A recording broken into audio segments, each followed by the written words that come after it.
Assalamualaikum warahmatullahi wabarakatuh. Jamaah dimanapun berada, jangan lupa dukung dan tonton terus channel Masjid Agung At-Taqwa Kota Cani. Tonton, subscribe, like, share, and comment. Assalamualaikum warahmatullahi wabarakatuh.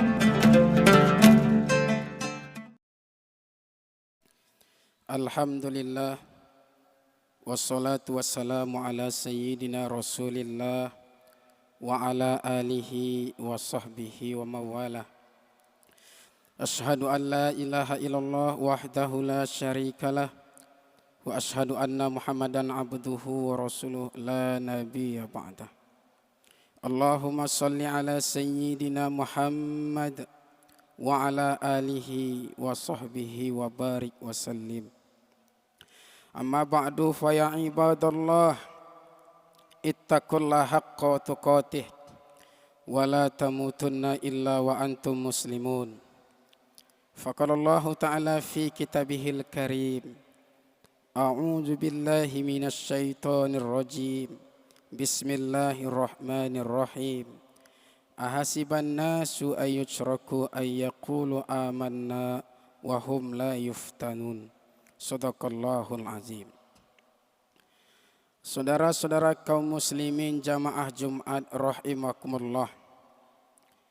Marilah kita memanjatkan puji dan syukur kehadirat Allah Subhanahu wa Ta'ala, yang atas izinnya kita dapat bertemu dan berkumpul di rumah Allah yang mulia ini dalam rangka melaksanakan ibadah salat Jumat berjamaah kepada Allah Subhanahu wa Ta'ala. Dan marilah kita senantiasa meningkatkan ketakwaan kita kepada Allah. Takwa dalam artian yang sebenar-benarnya, yakni menjalankan segala perintah Allah dan menjauhi segala larangan Allah Subhanahu wa Ta'ala. Salawat dan salam kepada junjungan alam, yakni Nabi besar Muhammad sallallahu alaihi wasallam, sebagai panutan kita, contoh suri tauladan dalam kehidupan kita, yang apabila kita selalu berpegang teguh dengan dua yang ditinggalkannya, yaitu Al-Quran dan sunnah-sunnahnya, maka insya Allah kita tidak akan pernah sesat untuk selamanya. Mudah-mudahan di akhirat kelak kita mendapat syafaat dari Rasulullah sallallahu alaihi wasallam. Amin ya rabbal alamin. Saudara-saudara kaum muslimin jamaah Jumat rahimakumullah.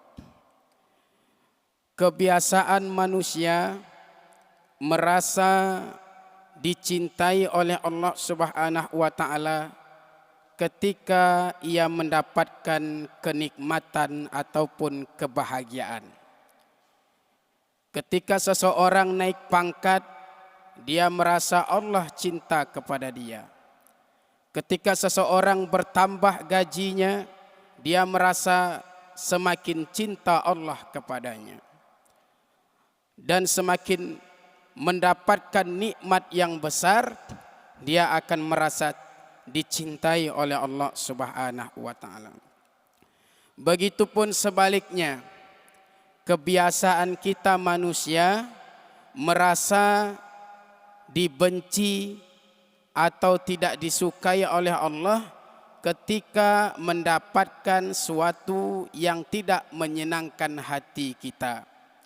Ketika karir kita semakin turun, kita merasa Allah benci kepada kita. Ketika kita turun dari jabatan kita, kita merasa seolah-olah Allah benci kepada kita. Padahal sebenarnya baik nikmat maupun merupakan yang tidak kita sukai, boleh jadi itu merupakan rahasia kasih sayang Allah Subhanahu wa Ta'ala. Karena di dalam Al-Quran Allah Subhanahu wa Ta'ala sudah menegaskan, surah Al-A'raf ayat 156, wa rahmati wasi'at kulla syai', dan rahmatku, kata Allah, meliputi segala sesuatu. Makanya orang sering merasa diuji oleh Allah ketika ia mendapatkan sesuatu yang tidak menyenangkan hatinya. Dia akan berkeluh kesah, dia akan bercerita kepada temannya kapan ketika ia mendapatkan berbagai macam cobaan, liku-liku kehidupan. Tetapi jarang orang, bahkan hampir tidak ditemui orang mengadukan suatu perkara kepada ustadz, misalnya, "Ustadz, saya ini khawatir." Khawatir kenapa? Karena uang saya semakin banyak, jabatan saya semakin tinggi, dan banyak lagi nikmat yang saya dapatkan. Saya khawatir ini adalah merupakan ujian dari Allah dan saya tidak mampu melaksanakannya. Tetapi kebiasaan kita hanya khawatir ketika, "Pak Ustadz, rezeki saya seret, jabatan saya turun, karir saya semakin jauh." Itu yang kita khawatirkan. Padahal sebenarnya baik senang maupun susah sama-sama merupakan ujian dari Allah Subhanahu wa taala. Maka oleh karena itu, marilah kita merasakan bahwa kasih sayang Allah itu meliputi segala sesuatu. Boleh jadi Allah berikan kita jabatan untuk apa? Merupakan kasih sayang Allah agar kita gunakan jabatan kita untuk memberikan maslahat kepada umat, memberikan pelayanan yang terbaik kepada umat. Boleh jadi Allah berikan kita cobaan, ujian, ataupun merupakan yang tidak menyenangkan hati kita.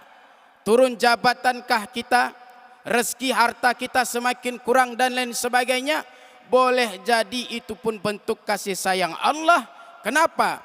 Agar kita tidak lalai, agar kita jangan sombong, agar kita terus istiqomah beribadah kepada Allah Subhanahu wa taala. Saudara-saudara kaum muslimin, jamaah Jumat rahimakumullah. Maka rahasia kasih sayang Allah itu adalah, yang pertama, Allah memberi rezeki kepada semua makhluk. Baik yang baik ataupun tidak baik, semuanya dapat rezeki. Mau orang sholat, mau orang tidak sholat, mau orang melaksanakan ibadah kepada Allah ataupun tidak, baik yang bermaksiat ataupun yang taat, semuanya diberikan rezeki oleh Allah, diberikan makan oleh Allah, diberikan segala kebutuhan oleh Allah Subhanahu wa taala. Maka oleh karena itu, jangan sampai rezeki ataupun kasih sayang yang telah diberikan Allah itu kita sia-siakan. Bukan menambah kita semakin dekat kepada Allah, malah semakin jauh dari Allah Subhanahu wa taala. Yang kedua, Allah menyembunyikan aib dan dosa kita. Semua kita manusia ini punya aib dan dosa, tapi Allah tutupi. Jadi jangan merasa diri kita ini orang yang paling bersih, yang merasa tidak punya dosa, yang merasa kita ini merupakan ahli surga dan lain sebagainya. Semua kita punya kesalahan dan aib. Namun kasih sayang Allah menutupi aib dan dosa kita itu. Begitulah besar kasih sayang Allah Subhanahu wa taala. Maka orang yang baik bukanlah orang yang tidak punya salah, tetapi orang yang baik adalah ketika ia melakukan kesalahan, dia segera sadar, beristighfar, minta ampun kepada Allah, dan berjanji untuk tidak mengulangi. Bukan berarti lalu kita, jika Allah menutupi aib kita, lalu terus-menerus kita lakukan kesalahan itu. Bukan itu maksudnya. Sedikit-sedikit dalilnya, namanya pun manusia Pak Ustadz. Sedikit-sedikit dalilnya, gelar manusia. Jangan dijadikan dalil untuk meneruskan kemaksiatan kita. Bukan itu maksudnya. Maksudnya apa? Walaupun kita berbagai macam kemaksiatan, aib yang sudah kita lakukan, Allah menutupi. Maka jangan sampai dibongkar oleh Allah baru kita tobat. Dibongkar Tuhan baru tobat. Jangan seperti itu. Sebelum dibongkar, sebelum dibuka aib kita itu, berusahalah kita untuk memperbaiki diri kita. Jadilah orang yang kalau melakukan kesalahan, ketika sudah sadar kita mengetahui bahwa itu salah, jangan dilakukan, jangan diteruskan. Saudara-saudara kaum muslimin jamaah Jumat rahimakumullah. Berikutnya yang ketiga, Allah memberikan kesempatan taubat. Allah berikan umur kepada kita. Allah berikan nafas kepada kita. Semuanya diberikan Allah. Maka sempatkan untuk bertaubat kepada Allah. Jangan lalai. Wa tilkal ayyamu nudawiluha bainan nas. Dunia ini bagaikan panggung sandiwara diputar oleh Allah.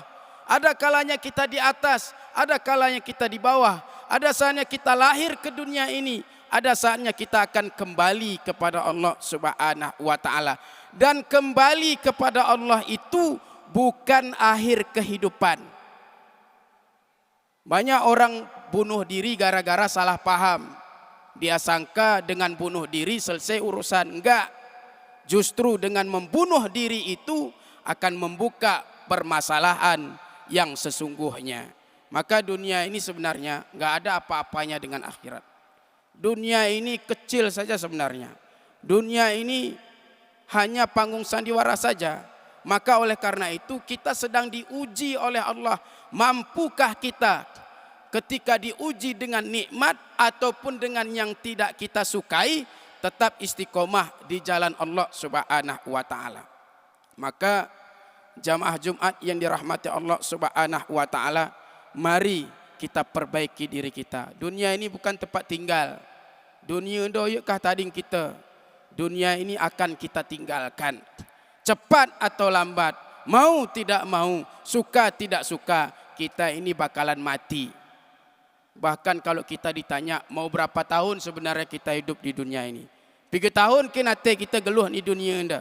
Mampukah kita hidup 100 tahun, 200 tahun? Kalau lihat fisik kita zaman sekarang ini, sulit untuk mendapatkan umur 100 tahun pun sulit rasanya. Maka oleh karena itu, kenapa kita harus mati-matian menghalalkan segala cara di dunia ini? Kenapa kita agung-agungkan dunia ini?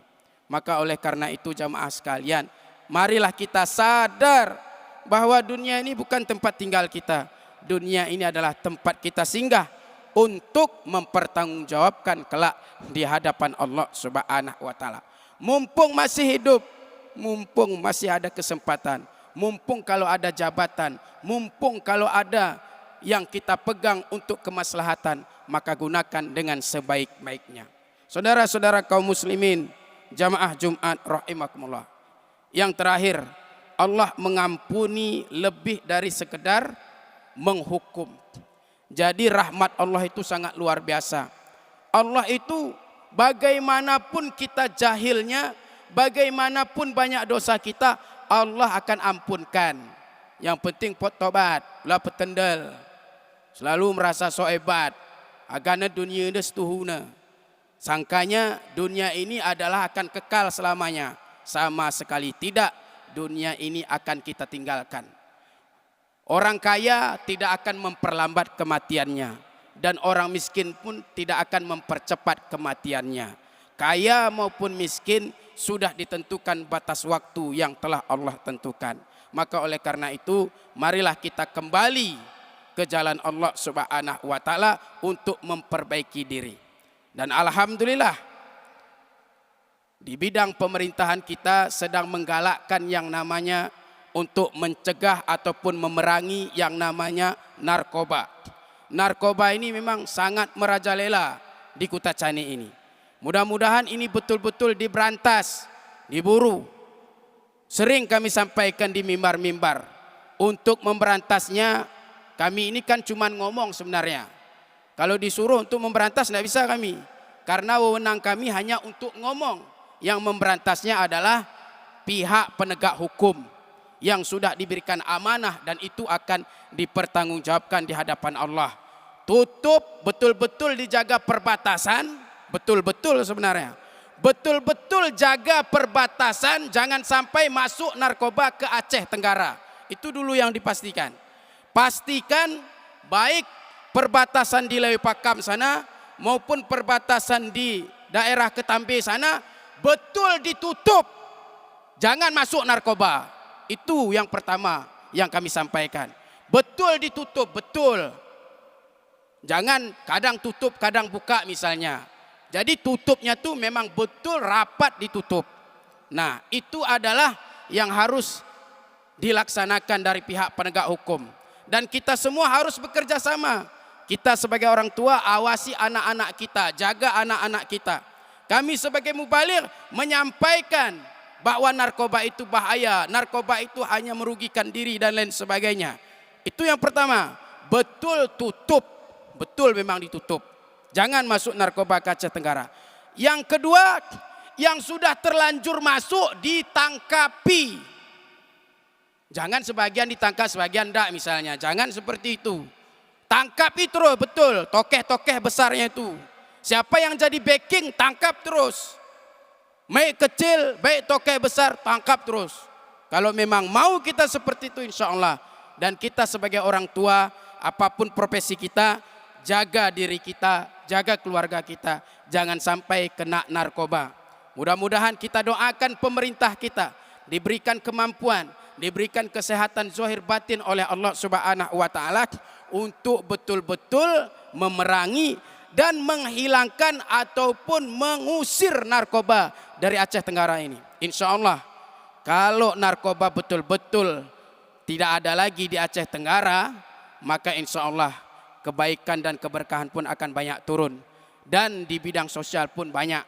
Karena banyak orang ngeluh, jagungnya dicuri lah, di tengah-tengahnya, coklatnya lah, apanya lah, macam. Maka oleh karena itu, mari kita dukung bersama-sama agar narkoba ini bisa terhindarkan.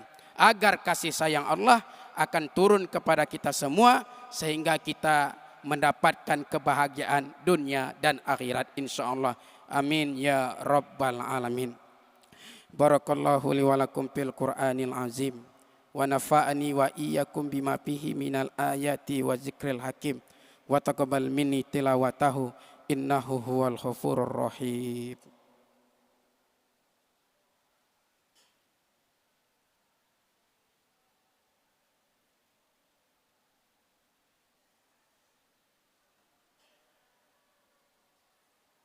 Alhamdulillah wassalatu wassalamu ala sayyidina Rasulillah wa ala alihi wa sahbihi wa mawalah.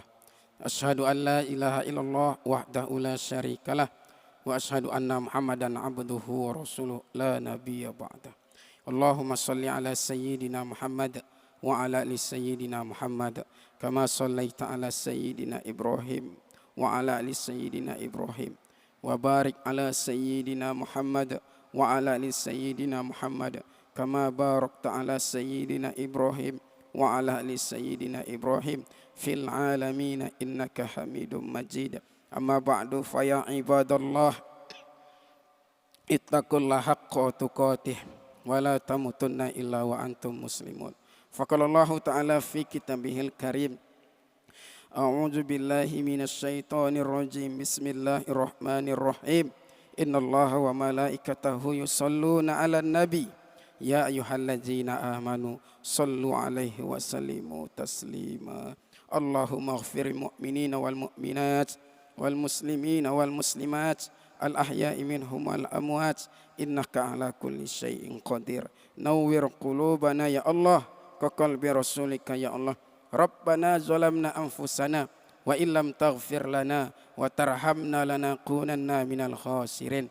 Rabbana atina fid dunya hasanah wa fil akhirati hasanah wa qina azaban nar. Ibadallah, innallaha ya'muru bil adli wal ihsan wa ita'i dzil qurba wa yanha 'anil fahsya'i wal munkar wal baghi ya'izukum la'allakum tadhakkarun wa la dzikrullahi akbar. Aqimis shalah.